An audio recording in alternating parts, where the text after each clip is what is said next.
And well, in Pakistan, of course, there's a recruiting effort. I've been told by private military contract sources that a former British SAS officer is now basically putting ads in local newspapers in Pakistan looking to rent compounds for this influx of private military contractors. یہ بالکل سچ ہے کہ افغانستان اور عراق میں American army کا right hand اور دنیا کی سب سے مضبوط پرائیویٹ آرمی اب پاکستان میں ہے۔ میڈیا چیخ رہا ہے، حکمرانوں اور عوام کو معاملے کی سنگینی کا احساس دلانے کی کوشش کر رہا ہے، لیکن کیا ہم نے بہت دیر نہیں کر دی؟ پاکستان میں بلیک واٹر کی سرگرمیوں کا آغاز تو سالوں پہلے ہو چکا ہے، جس کا ثبوت یہ ہے کہ وزارت داخلہ نے 2007 میں تمام صوبوں کو خبردار کیا تھا کہ ان کی مشکوک سرگرمیوں پر نظر رکھی جائے، لیکن افسوس ہماری سیکیورٹی ایجنسیز نے کوئی ایکشن نہیں لیا۔ نتیجہ یہ ہوا کہ بلیک واٹر نے پاکستان میں اپنی جڑیں مضبوط کر لی۔ امریکن ایمبیسی کی مدد سے کراچی، اسلام آباد، کوئٹہ، پشاور میں باقاعدہ اپنے آفیسز قائم کر لیے۔ اب بھی یہ صورتحال ہے کہ حکمران نہ صرف ان کی مشکوک سرگرمیوں کو نظر انداز کر رہے ہیں، بلکہ حکمرانوں اور عوام کی ایک بڑی تعداد تو یہ جانتی ہی نہیں کہ بلیک واٹر کس بلا کا نام ہے اور اس کی پینیٹریشن کے پاکستان میں کتنے سنگین اور ہولناک نتائج سامنے آ سکتے ہیں۔ پاکستان کے وزیر اعظم یوسف رضا گیلانی کا اصرار ہے کہ بلیک واٹر پاکستان میں موجود نہیں، لیکن یہ بات کسی سے ڈھکی چھپی نہیں کہ بلیک واٹر کے آفیسز پاکستان کے تمام بڑے شہروں میں موجود ہیں۔ صرف اسلام آباد اور پشاور میں ہی 700 بلیک واٹر گارڈز موجود ہیں، جن کی رہائش کے لیے 200 سے زیادہ گھر کرائے پر لیے جا چکے ہیں، جس کا اعتراف امریکی سفیر بھی کر چکے ہیں۔ اس سارے معاملے میں انتہائی خطرناک اور سنگین بات یہ ہے کہ سیکٹر E7 میں ڈاکٹر عبدالقدیر خان کی رہائش کے قریب 2 گھر کرائے پر لیے گئے ہیں۔ اس کے علاوہ F6 میں 37، G6 میں 40، E7 میں 41 اور دیگر سیکٹروں میں بھی گھر لیے گئے ہیں۔ بات صرف گھروں تک ہی محدود نہیں، بلکہ بلیک واٹر گارڈ اسلام آباد کی سڑکوں پر دندناتے پھر رہے ہیں، اسلحے کی کھلے عام نمائش کر رہے ہیں، شہریوں کے ساتھ ذلت آمیز رویہ اختیار کیے ہوئے ہیں۔ 20 ایسے واقعات ہو چکے ہیں جو کسی بھی غیرت مند قوم کے لیے ناقابل قبول ہیں۔ ان میں سے 2 واقعات میں آپ کو بتاتی چلوں۔ پہلا واقعہ 25 اگست کی رات کو پیش آیا جب پولیس نے 2 مشکوک گاڑیوں کو روکا جس میں 4 امریکی سوار تھے جن کے پاس آٹومیٹک مشین گنز تھیں۔ جب ان سے شناختی دستاویزات مانگی گئیں تو انہوں نے اپنا تعارف بلیک واٹر گارڈز کے طور پر کرایا۔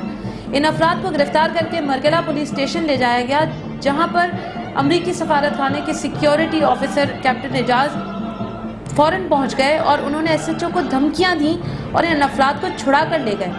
یعنی یہ ثابت کر دیا کہ امریکی پاکستانی قانون سے بالاتر ہیں۔ ہمارے ذرائع کے مطابق یہ 4 افراد اس ڈیتھ اسکواڈ کا حصہ تھے جو ڈاکٹر عبدالقدیر خان کو اسیسینیٹ کرنے کا ارادہ رکھتے ہیں۔ اسلام آباد میں دوسرا واقعہ آپارہ میں پیش آیا جب پاکستانی شہری محسن بخاری کو امریکی بلیک واٹر گارڈز نے صرف اس لیے مارا پیٹا کہ اس نے اپنی گاڑی ان کی گاڑی کے آگے کھڑی کر دی۔ یہاں میں آپ کو یہ بھی بتاتی چلوں کہ سپر مارکیٹ کے علاقے میں بلیک واٹر گارڈز نے روڈ سیل کر دی ہیں۔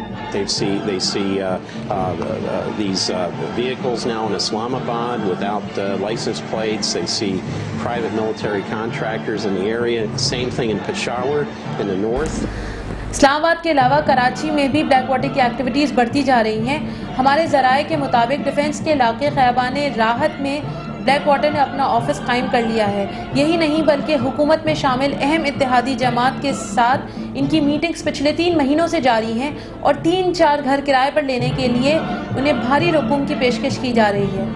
اطلاعات کے مطابق کراچی میں بلیک واٹر کا مقصد لسانی اور فقہ وارانہ فسادات کروانا ہے، جس کا ثبوت قادیانیوں کی حمایت میں دیا جانے والا حالیہ بیان بھی ہے۔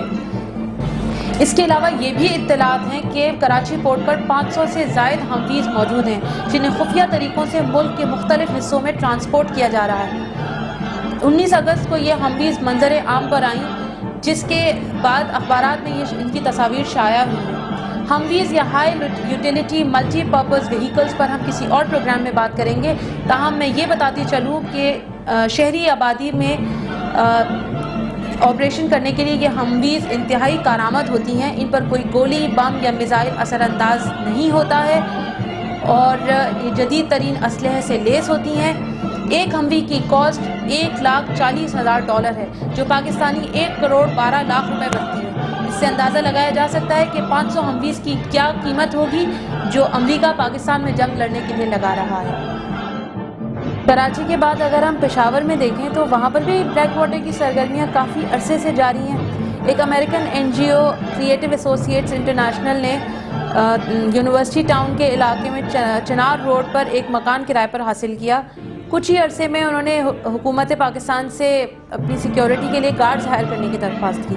بعد میں یہ پتہ چلا کہ انہوں نے بلیک واٹر کی خدمات حاصل کی ہیں۔ حکومت پاکستان نے اس تنظیم کے چلانے والے کریگ ڈیوس کو پاکستان سے باہر نکلنے کا حکم دے دیا اور اس کا ویزا کینسل کر دیا۔ تاہم تازہ ترین اطلاعات کے مطابق 2 ماہ بعد ہی امریکن ایمبیسی کے دباؤ پر اسے دوبارہ ویزا جاری کر دیا گیا اور پاکستان میں کام کرنے کی چھوٹ دے دی گئی۔ ایک اور اطلاع کے مطابق بلیک واٹر نے پشاور میں 2 بلڈنگز 40 کمروں پر مشتمل 2 بلڈنگز بھی رینٹ پر حاصل کر لی ہیں۔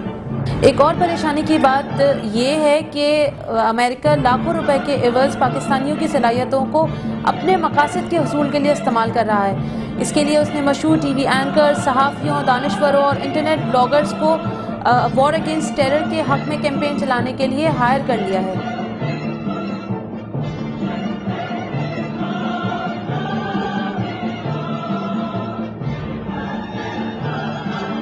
میسج تو میں یہی دینا چاہوں گی کہ تمام پاکستانیوں کو یہ بات اچھی طرح سمجھ لینی چاہیے کہ امریکہ ہی ہمارا سب سے بڑا دشمن ہے اور اسے ناکام بنانے کے لیے ہمیں اپنی تمام صلاحیتوں کو بروئے کار لانا ہوگا، چاہے وہ پروٹیسٹ ہم آن لائن کریں، چاہے میڈیا کے تھرو کریں یا فزیکلی کریں۔ پاکستانی بحیثیت ایک قوم اس سے پہلے بھی اپنے دشمنوں کا مقابلہ کر چکی ہے اور اب بھی اپنے دشمنوں کا مقابلہ کرنے کی پوری صلاحیت رکھتی ہے۔